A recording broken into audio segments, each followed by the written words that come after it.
सबसे पहले तो आप सभी को प्रणाम और जय श्री राम।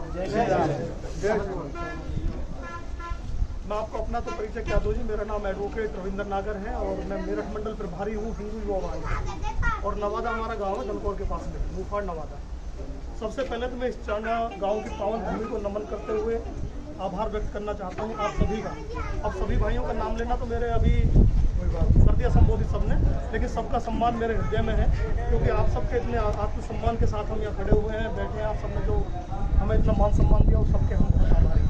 तो आज सबका इतने भव्य स्वागत के लिए, इतने भव्य प्रोग्राम के लिए आज हमारे दो उद्देश्य इसमें सफल हो रहे हैं एक साथ। एक तो हमारा ये स्वतंत्रता का ये मौका, इतना पावन पर्व जो 75वां स्वतंत्रता दिवस हम मना रहे हैं, ये आज़ादी का पर्व हमें इतनी आसानी से प्राप्त नहीं हुआ जितनी आसानी से हम इसको मना लेते हैं। और ये वो दिन है जिससे हम याद करें उन वीरों को, उन सपूतों को जिन्होंने अपने बलिदान दे के जीवन का, अपने बच्चों को त्याग के, घर परिवार को छोड़ के और हमारे लिए लड़के और मर के, फांसियाँ खा के, गोलियाँ खा के, और तब ये उत्तम दिन उन्होंने हमारे लिए पेश करा है।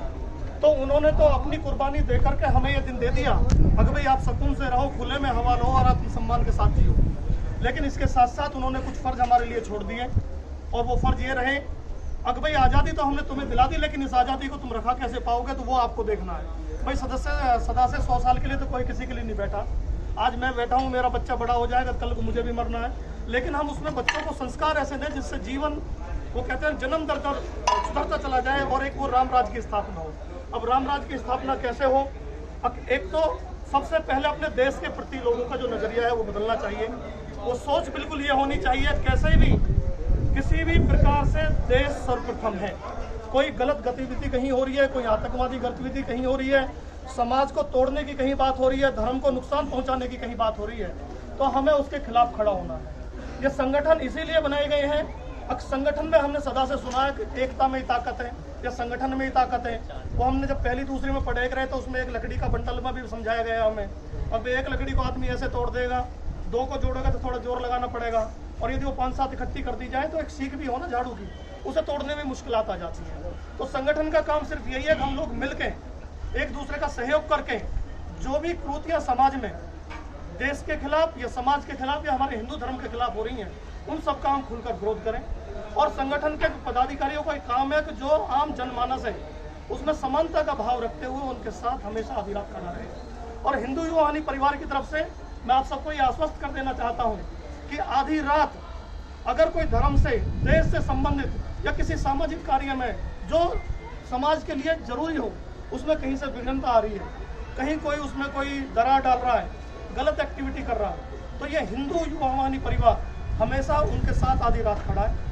मैं अपना मोबाइल नंबर और मेरे साथी हैं सबके पास है। किसी भी परिस्थिति में आधी रात उनको ये सोचने की जरूरत नहीं है हम तो अकेले खड़े हैं, विरोध आज कर देंगे तो कल को तो हमें कोई रखाने वाला भी नहीं है, हम तो साले वैसे मारे जाएंगे। तो ऐसा भाव ना रख के ये सोचे कि हमारे साथ में एक बहुत मजबूत लोगों की एक टीम खड़ी है, और वो हमें हमेशा संरक्षण देगी। और संरक्षण हम ही नहीं देंगे, सरकार भी देगी, क्योंकि अच्छाई के लिए तो देखो लोग खड़े हुए हैं, ऐसी बात नहीं। बुराई है लेकिन अच्छाई से बड़ी नहीं है। अगर बुराई बहुत बड़ी हो जाएगी तो फिर तो नाम निशान मिट जाएगा। तो हमें उस बुराई का विरोध करना है, कैसे भी अच्छाई के लिए लड़ना है। इसके लिए संगठन आधी रात तैयार कर रहा है। बहुत बढ़िया। दूसरा, संगठन तो एक चीज चलता रहेगा। हमें जो अपने घरों में, अपने समाज में, अपने गांव में जो चीजें एक दूसरे के व्यवहार में, चाहे यारी रिश्तेदारी हो, चाहे समाज हो, कहीं भी करनी है, वो करनी है। हम अपने घर परिवार को कैसे चलाएं, अपने बच्चों को क्या शिक्षा दें, क्या करें कि वो कल को अपने पैरों पे भी खड़े हो जाएं और समाज हित के, मानवता के कार्य करें। तो आप उनका निश्चित तौर पर ध्यान रखें, उनकी शिक्षा का ध्यान रखें, उनके स्वास्थ्य के प्रति ध्यान रखें।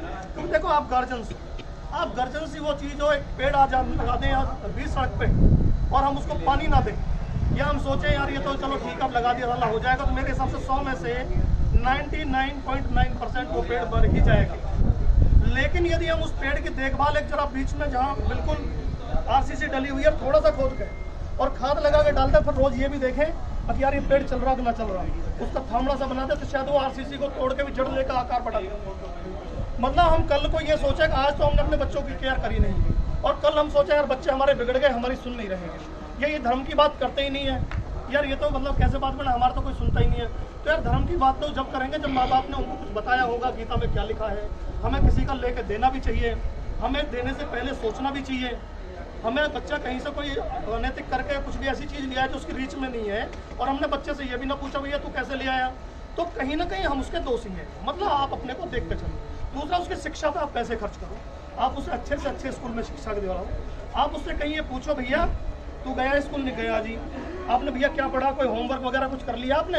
मतलब मेरा कहने का मतलब ये जिम्मेवारी आपकी बनती है अपने बच्चों के प्रति, उनके स्वास्थ्य के प्रति, अपने भी स्वास्थ्य के प्रति। सुबह उठो, सबके काम धंधे हैं, ऐसा कोई ना कोई बिजी हो। हम भी यहाँ भले ही भाषण दे रहे हैं, लेकिन ईश्वर की कृपा से हम भी बहुत बिजी हैं। लेकिन सुबह के टाइम अपना आधे घंटा निकालो, बच्चों में भी ये आदत डालो, अगर स्वास्थ्य के लिए घर से निकल के जाए। और जब वो स्वस्थ रहेंगे ना भैया, थोड़ी मेहनत करेंगे, दौड़ेंगे, घूमेंगे, कहीं दौड़ कर लेंगे, तो मैं नहीं करूँ, दिमाग उनका अपना फ्रेश हो जाएगा। और उसके बाद अगर वो कोई काम भी करेंगे ना, तो पहली बात तो उनके दिमाग में कोई गलत विचार आएंगे नहीं। और यदि थोड़े बहुत आ भी गई, तो जो दूसरा साथ में रहेगा, कहीं आपस में चर्चा करेंगे ना, तो शायद वो चीज़ भी बेकार दूर हो जाएंगे। तो हम अपने समाज को, अपने राष्ट्र को 2-3 तरह से आगे बढ़ा सकें। शिक्षा से, शिक्षा अच्छी, आगे बढ़ेंगे। स्वास्थ्य अच्छा तो हमारी सोचने की शक्ति अच्छी रहेगी, आगे बढ़ेंगे। तीसरा, समानता का अधिकार। कभी भी भैया ये ना सोच के चले, संगठन में भी बता रहा हूँ और वैसे भी, और गाँव में सातों जात रहे हैं, जाटो भी हैं, चमार भी हैं, कुम्हार भी हैं, गुर्जर भी हैं और राजपूत भी हैं, सब है। भाई कोई हीन भावना से किसी को ना देखें।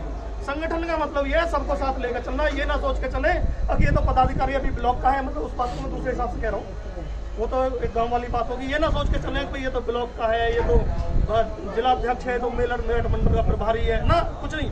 कार्यकर्ता सब समान है। उनको आधी रात भी यदि कोई बात कहोगे तो मेरा अपना मत ये है, मैं अपने पूरा आत्मविश्वास से आप सबसे कह रहा हूँ, आधी रात आपको वही सहयोग मिलेगा जो एक छोटे से कार्यकर्ता से मिलेगा, वही सहयोग आपको मुझसे मिलेगा और पूरी हिंदू युवानी टीम से मिलेगा। तो भैया और तो मेरे पास इतने शब्द नहीं, मैंने बहुत कुछ कह लिया शायद आपसे। और ये सब चीज़ें हैं जो देश और समाज के लिए। दूसरा, एक धर्म के प्रति भी बड़ा आडंबर है।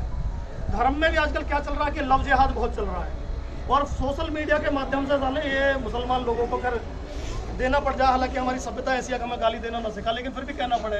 अब वो फेसबुक आईडी फेक बना लेते हैं और हमारी बहन बेटियों को उस तरह से उसमें जो करके माया जाल में फंसा कर उनका जीवन बर्बाद कर रहे हैं। आज की डेट में ये सबसे बड़ा मसला है। तो इस पे भी मैं ये कह रहा हूँ, अगर किसी भाई बंधु को कोई जानकारी कहीं से कैसी हो जाए, कोई गलत एक्टिविटी कर रहा है और हमारे समाज को तोड़ने की, हमारी बहन बेटियों के साथ कोई गलत काम कर रहे हैं, उनको बरगला रहे हैं, बहका रहे हैं, तो भैया ये संगठन आधी रात उनके साथ, मतलब आपके साथ आधी रात खड़ा हुआ है मदद करने के लिए। और उनका वो हासिल करा जाएगा, उसका वो हासिल करा जाएगा कि देश देखेगा कि इस तरह के गलत कार्य करने वालों की क्या सजा हो सकती है।